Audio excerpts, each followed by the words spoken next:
It began in the year 2257 with the founding of the last of the Babylon stations. It's Monkey Business, and for the next half hour, we're going to be talking about a port of call for refugees, smugglers, businessmen, diplomats, and travelers from hundreds of worlds.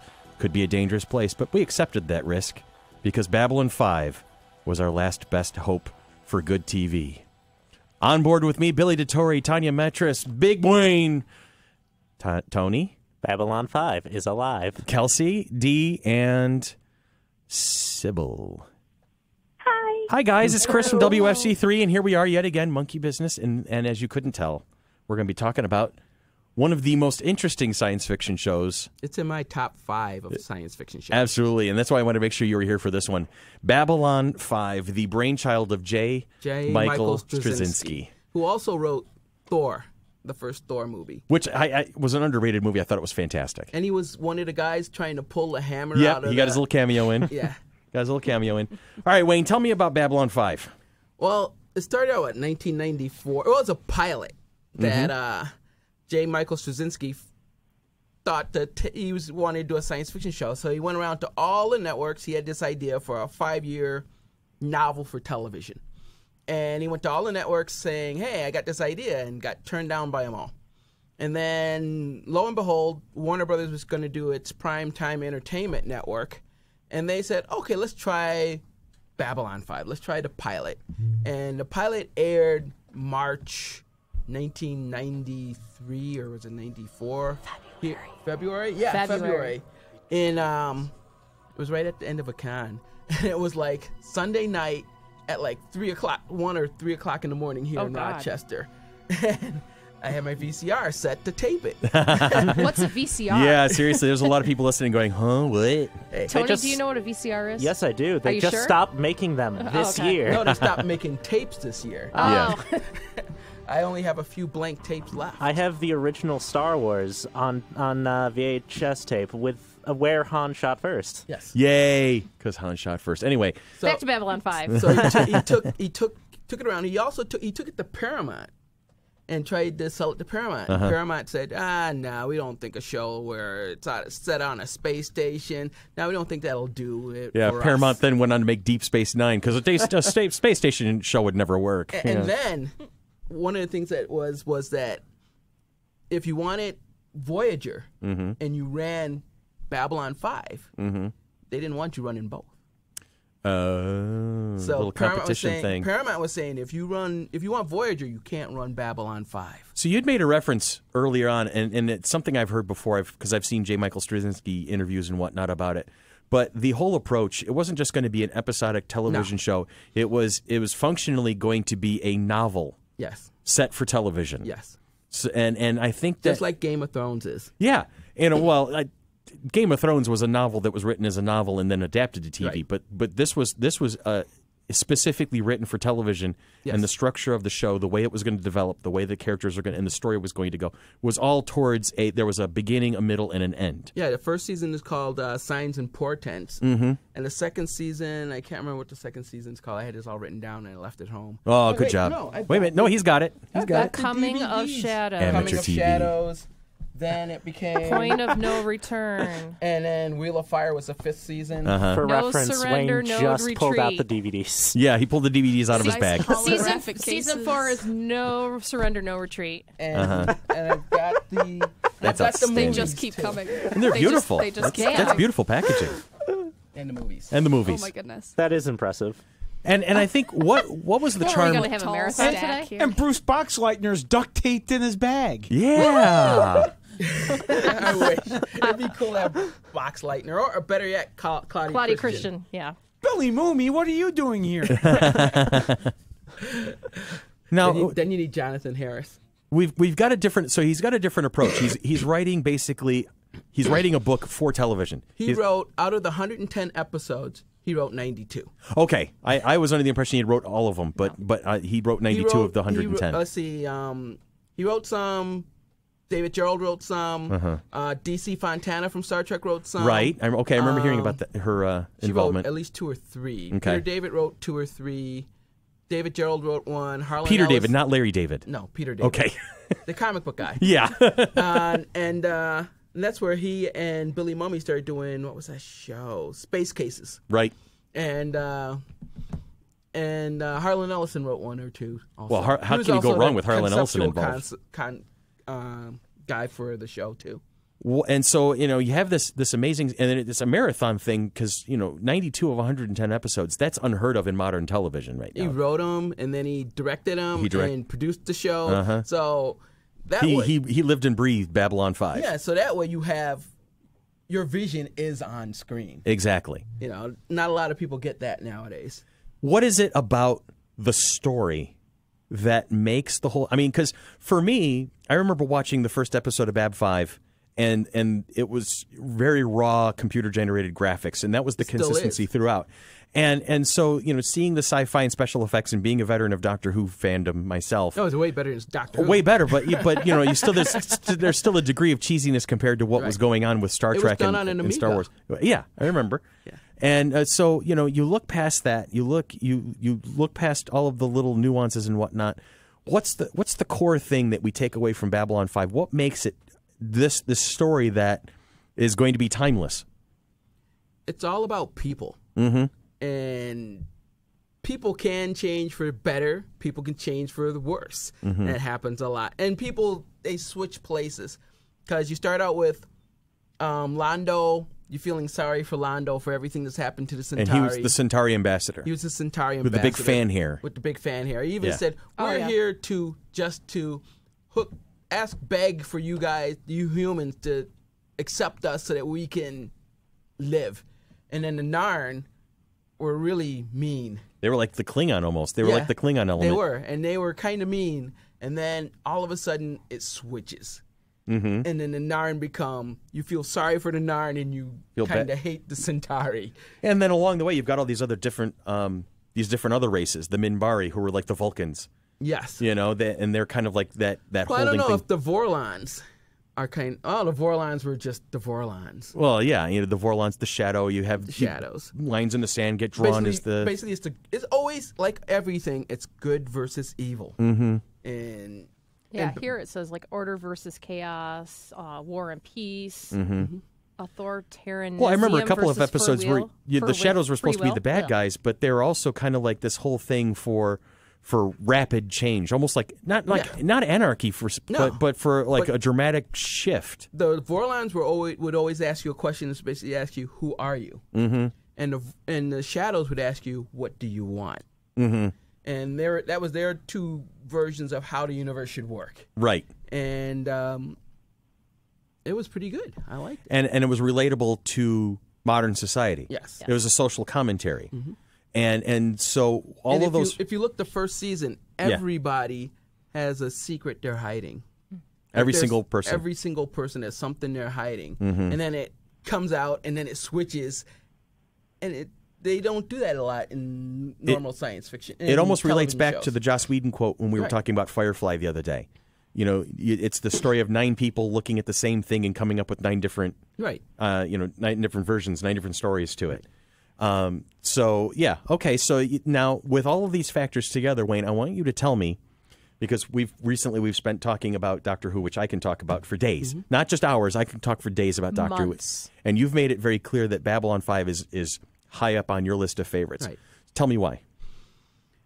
Because Star Trek, I can't see people in a Star Trek universe, but I can see normal people nowadays in a Babylon 5 universe. Is Star Trek too idealistic, do you think? Is that what it is? I don't understand how people being people with the tens of thousands of years of being people get to, in 200 years, become the Federation. Okay.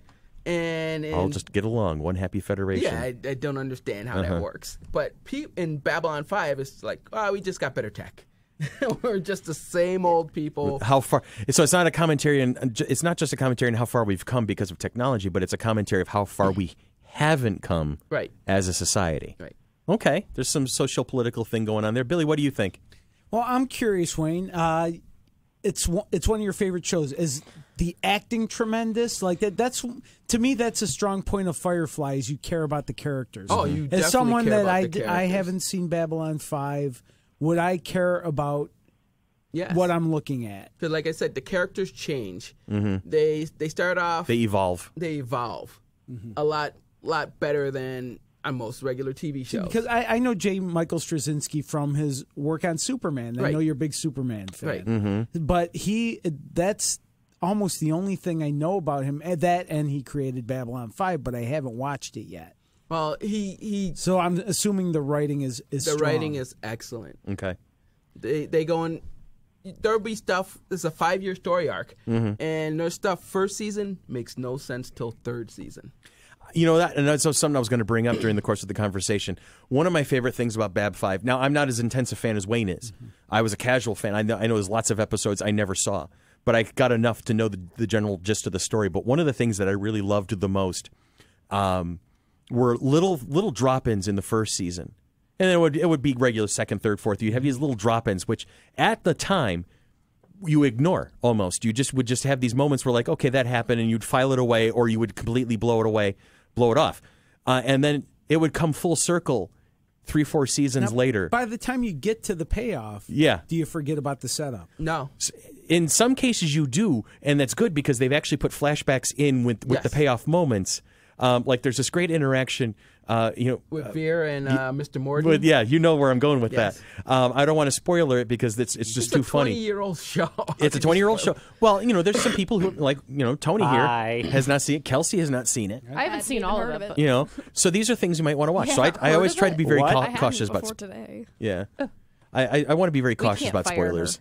We can't. It's Dan's. She's Dan's. That's Jan's job. All right, but anyway, long and the short of it is there are B-list characters in the show even get some really nice, rich plot lines to play with, some really rich, nice moments. So nobody's really a throwaway character in Bab 5 I've seen. No. Okay.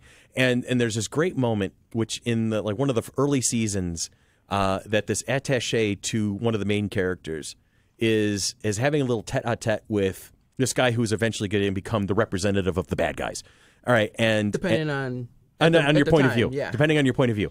And Veer says to this guy, he goes, I have this little wish, and it's I want something bad to happen to you, and I want to be there so that I can enjoy it. That kind of a gist of it. And it's just this little throwaway moment, and it lets you know that Veer is somebody who really doesn't want to take any crap from people.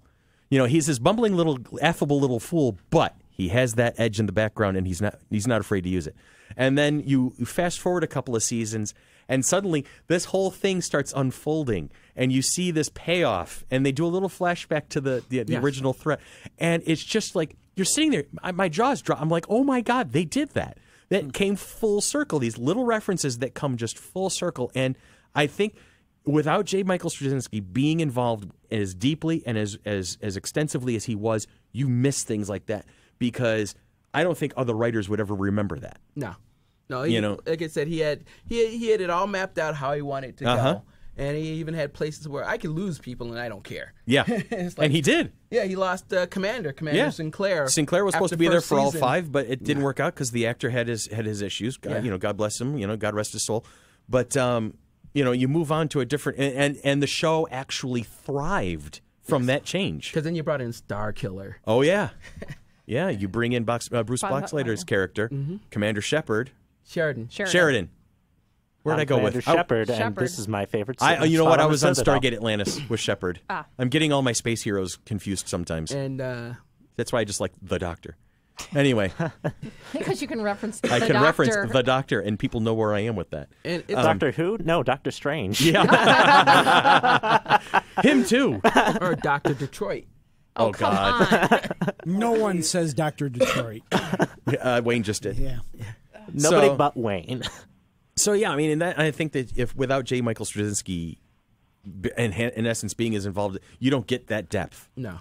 No, it just And- becomes another episodic sci-fi TV show. And it wasn't made, like I said, it wasn't made to be episodic. Even though you have to see each season. Mm-hmm. There are some episodes you can miss, but there's always something that moves the arc along in every Right. episode. Yeah.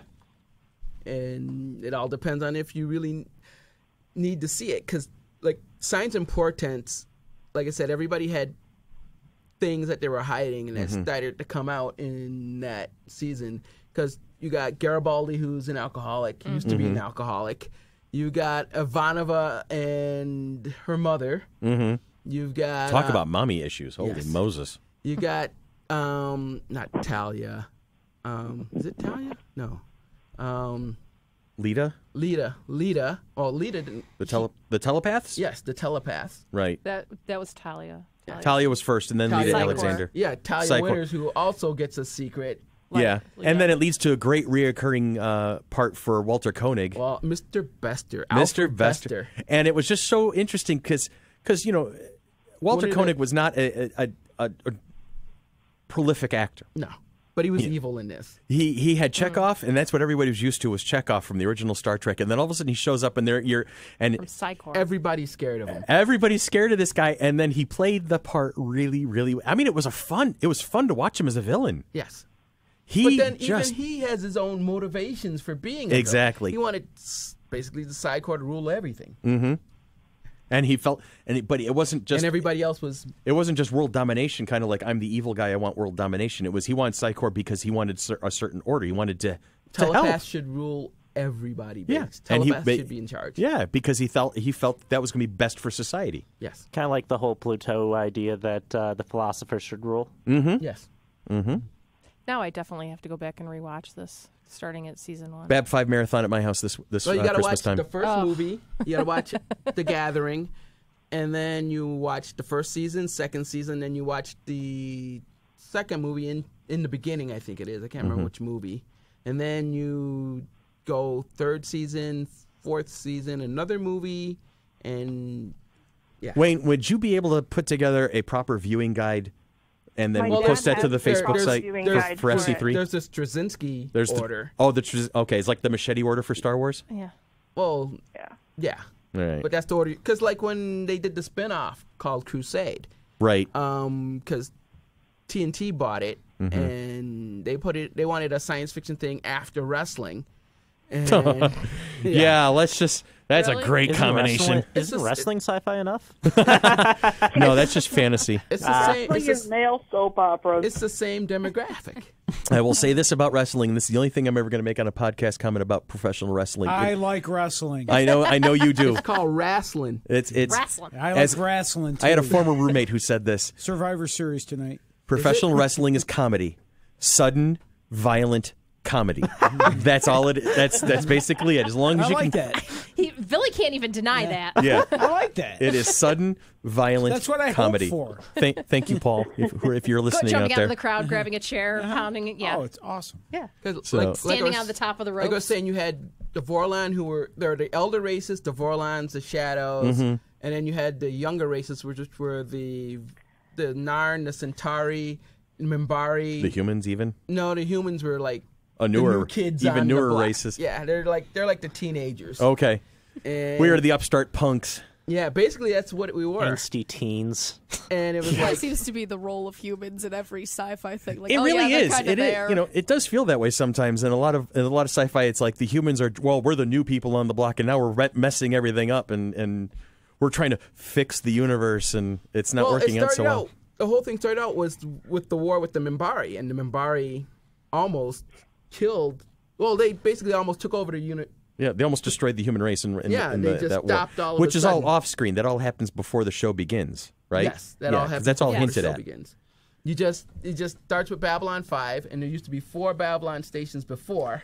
You think they'd get used to the, okay, Babylon. It was almost, whenever they start talking about Babylon 5 being the last of the stations and they're talking about the history of the stations, I always remembered that spot in Monty Python Holy Grail where Terry Jones's character is talking about him building the castle in the swamp. Yes. Okay, and it's like, well, that one just we built it, it was beautiful, and then it burned down and fell into the swamp, and everything kept falling into the swamp. Yeah. Like, don't you get the idea that maybe you should stop? Well, Don't build in the like, swamp. It's like the first 3 Babylons were sabotaged and blew up. Then the fourth one was Fourth one came online for like 24 hours and then disappeared. vanished and blipped out of existence. And then the fifth one came They, up. you got to admire their tenacity, Kelsey. Seriously, just they keep Can you doing. imagine? It's just like, yeah, we lost the Babylon. It's like, but it was We just lost there. Babylon Three 4. stations prior to this. Where did so- it go? Well, They the actually other- explained that. The other 3 were at least blown up. Yeah. Yes. This one just poof. Sabotage or accidentally destroyed. Yeah. When you're the intern who loses the entire station. Whoops. That in turn would be fired.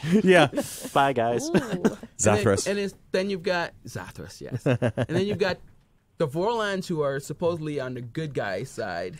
But And there's always that little quality of mystery, like you're the not Shadows, quite sure. which are on the bad guys' side. Oh, no, they are the bad guys. Yeah. And then you've got Lorien, who's like Right. the oldest of all of them. Uh-huh. Just there. Yeah. Just hanging That was out. an interesting they were plot his line. kids. Yeah. The Vorlons and all the elder races Were his children. Were his kids. That's crazy. When He you was start just- thinking of the grand scope of the universe that way. Yeah. And he was just there. Oh yeah, they play like this all the time. And it's Yeah. like, Oh, kids. All right, who have I not heard from? Dee and Sybil. You guys have been quiet. I know this is not your usual bag.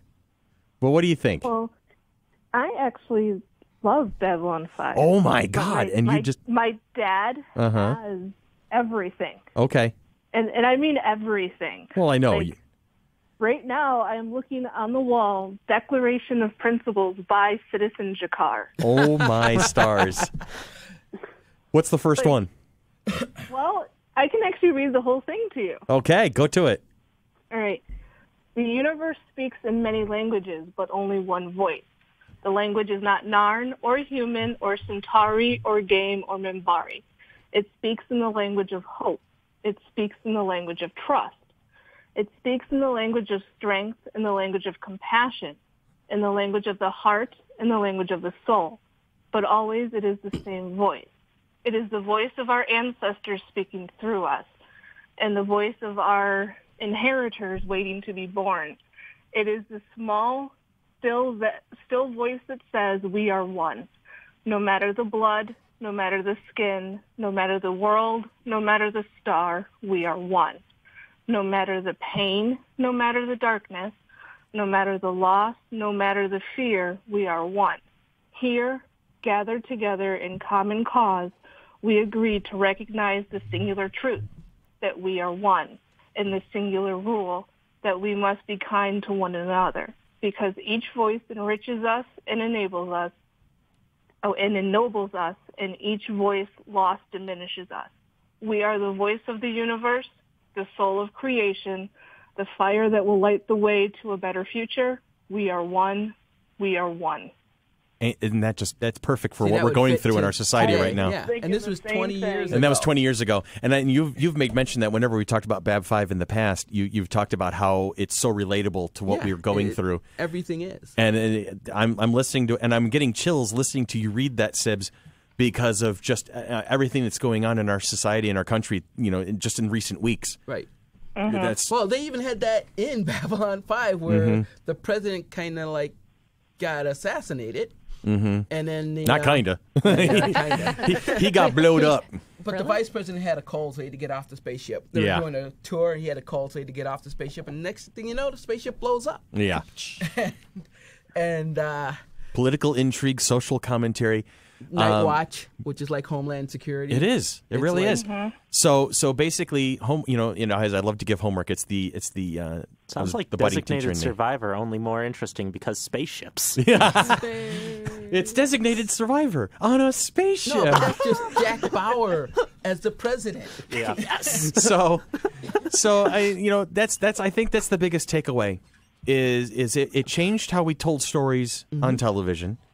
It changed how we handled science fiction on television, and it really brought to the forefront that social commentary that makes science fiction as a genre from way back when all the way to today makes it so important because it tells us, it's a futuristic look at what we're dealing with and how, the people ahead of us are going to look back at us in our current state And still be dealing with the and same still things. dealing with the same things. I'm going to say it again, Sybil. As you were reading it, I kept looking around the room here in the studio, going, "Oh my God, this is so perfect compared to what we are dealing with." So yeah, it's that open imagination, it's that open mind, it's that wonder, but still that grounded in reality. Yes. All right, how about you, Dee?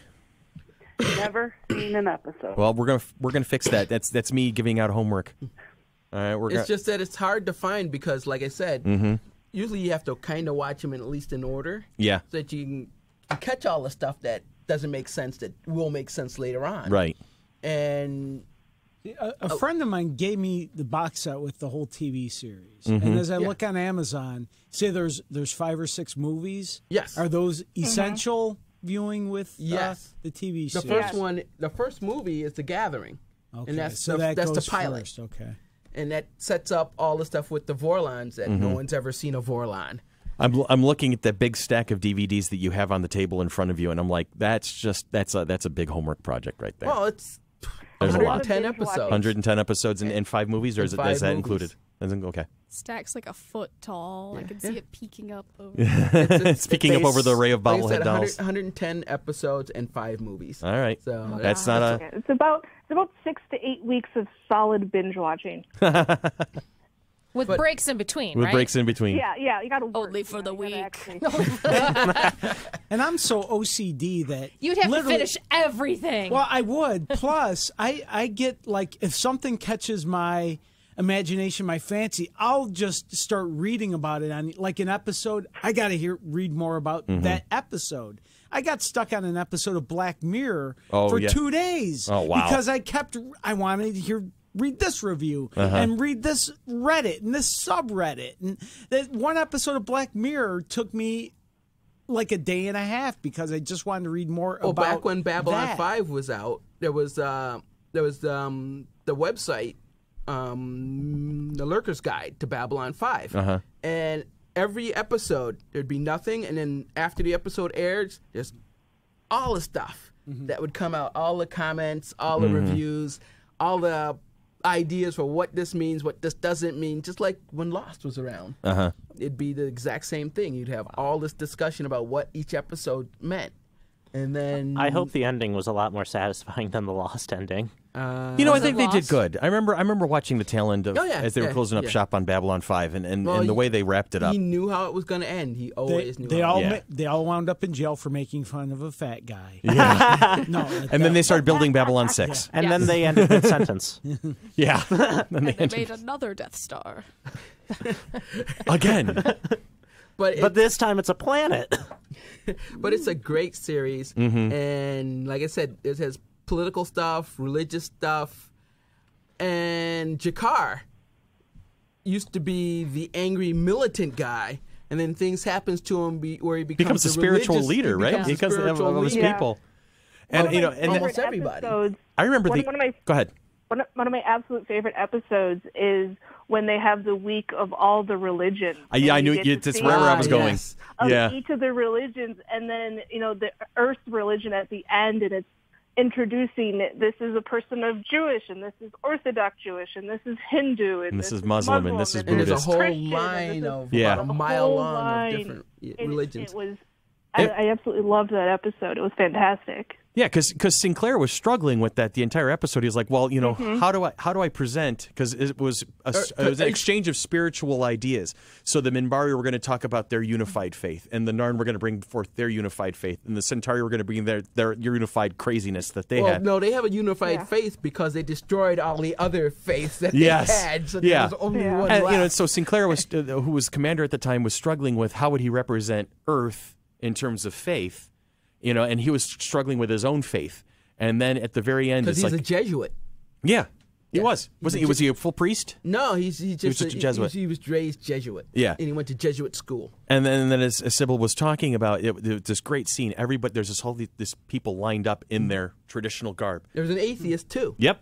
Yeah, Yep. the atheist. And he goes right down the line. This is the religion of Earth. Yeah. And introduce this person, and then this, and everything was different. It was every single different. And so nobody was more important than the other. It was just how Earth has expressed itself, as humanity has expressed itself. And that was just a huge tip of the hat. Out for of me. many, one. Yeah. Yes. Yeah, basically Yeah. that was it. E And they've Orbis Unum. they did the Looking for the Holy Grail episode. Yeah. They did the Yeah. King Arthur episode. Uh-huh. They did all the tropes. They did There's Something Lurking Beneath the Lost Levels of Babylon 5. Uh-huh. It's Grace, I think it was Grace 17 is missing. It's like Yeah, there was an entire floor of the station that went missing. Well, it wasn't missing. It was always there, but no one ever knew it. All right, and so like I said, homework. Everybody, if you get an opportunity to spend some time watching this classic TV series, feel free to spend time. When this podcast airs, I'm going to make sure that we put some links up on our Facebook site so you can find those Straczynski order. Thank you. God, I couldn't think of that word today. So you can get the right movie at the right time and get a chance to really experience this full breadth of this story. So once again, thank you very much.